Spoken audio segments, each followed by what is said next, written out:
In this video, I'm going to see the 5 most common mistakes I see here in Diablo Immortal. Also, before we get into this video, I noticed that 93% of the people that have been watching these videos are not subscribed. I want to say thank you to everyone that's been watching the videos, whether you're subscribed or not. To be honest, it really doesn't matter at the end of the day, but I'm close to 20K, and I think it'd be cool to hit that number. We'd definitely appreciate it if you guys subscribe. And with that out of the way, let's get into the video. Okay, so the first mistake I see people make a ton is that they don't use the right teleporter. Currently, I'm at a very popular place to farm. So look how far away it is to be able to salvage or turn in stuff at the bestiary. So what you do, instead of just porting here and using this teleporter here, you want to actually click this one down here in the bottom right. You click this, and then you could choose between the two, either nearest safe zone or West March. So you're going to choose nearest safe zone. Then what's going to happen is this actually makes a continual portal that you can go back to. So you do all the stuff you want to do here. Let's say you identify some of the legendaries, you talk to the bestiary, all that stuff. Notice that this portal's still here, and look how long it's going to last for. You just click it, and then boom, you just go right back to exactly where you were, which is awesome. This is something that it's way underused, a very useful tip for you to be able to actually get back to farming faster. Next mistake is going to be how to spend your hilts. For the most part, there's really not that many good deals here. And the cycle's turn chest is actually really good. By this guy, like an echo crystal right there is actually really good. We have the monthly purchase limit here, the legendary crest. This is terrible. Don't buy this. This is one of those do as I say, not as I do situations. I just switched to Demon Hunter. I know legendaries. I wanted to buy this. This is a big waste of 1600 hilt. This right here for 1600. This is such a good deal. Same with the 1-star gem here. Absolutely do not buy these. I think these are a terrible deal at the moment. I would just save them, to be honest. I think normal gems, you could go 2 ways. I think normal gems are one of the best deals you could do, but at the same time, you can farm these every day. So if you're really diligent on farming these, you could save the hilts there.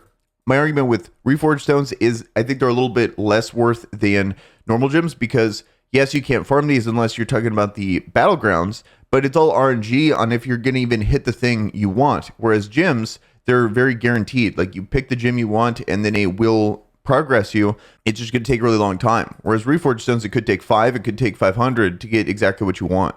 And then I think the best thing to buy is definitely these simple charms here. These are great. You make them, you build them up, and then sell them on the marketplace when you actually have them fully leveled up. And then in the limited time, I would say the normal gems, I always buy these. I dodge all this. This is all farmable stuff. I dodge the crests. And then if I saw a simple charm, I would totally buy that every single time. You could argue the aspirant keys, but there's so many different ways to farm this, especially if you are a shadow. I would just stick to passing on those. Next mistake is going to be not maximizing your caps every single day. There's the actual in-game rewards that you can get. A lot of them are going to be in the codex here that you could just do. But there's also hidden caps as well. Like for example, gems. You get into a party of 4, you could get 12 per day. Also, you could get 6 from hidden layers. It doesn't explain that in the game at all, but that is a hidden cap that's actually really impactful that I recommend going for if you have the playtime for it.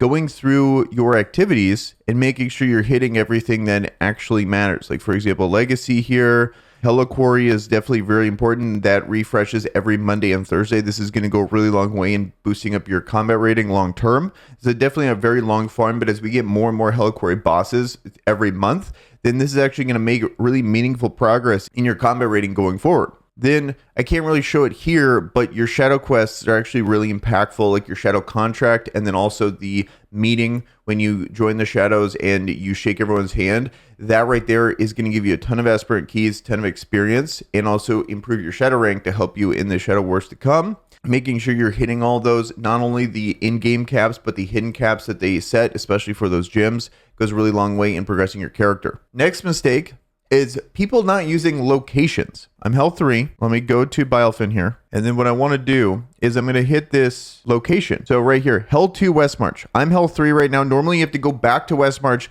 hit that. This is really useful for like going to Bielfin or going to like Haunted Carriage or whatever specific place, because not only do you need the right area, but you need the right hell difficulty to match up with your friends. And so instead of having to go back to West March and doing all that, you could just go here.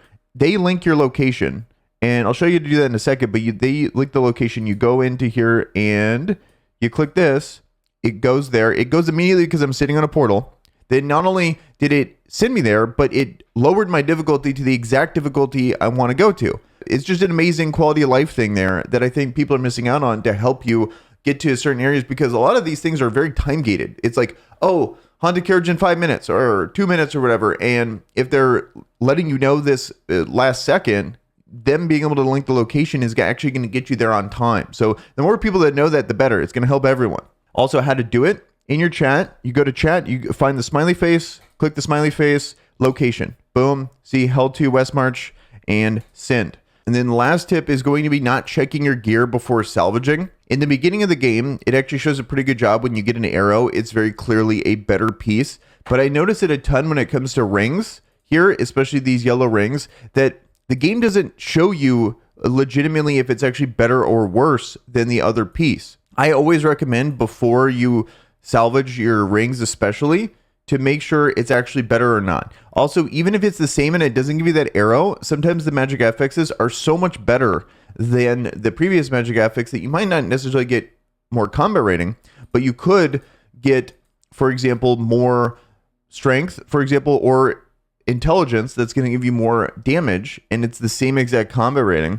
Or you just get a magic affix that's so much better that it's actually worth that trade. So for example, this is 42 willpower, 44 fortitude. This one right here, a little bit more strength, less combat rating than that one. It's kind of annoying that it isn't directly, so we could get an idea there. To apply that concept to every piece of gear, I just happen to notice it a lot more with these rings here. There's more to pieces of gear. This is just kind of expanding on that. Just there's really not a good system. You know, it's an AI system when it comes to the arrow thing, so it's not always going to be correct. So it makes sense to like want to check this, but a lot of times it's just straight up obvious that one piece is better than the other here. This is just a massive combat rating difference here, but these magic affixes, like look at the difference here. I just want to show this. So damage to enemies below 30% or life increased by 4%, or you could have damage to your summons increased by 8%. I would say this damage to summons by 8% is better than most of these effects here, and by a pretty large margin. But then you could get like damage to shielded enemies increased by 8%, which is terrible. There's this massive spread here when it comes to these. So really look at your pieces before you hit the salvage button, because you could get a massive DPS increase by just taking that extra time and looking at your gear. All right, guys, well, that's going to do it for this video here. Let me know in the comments below if there's any other mistakes you see players make, and definitely let them know down in the comments so we can all kind of get on the same page here and not make those mistakes.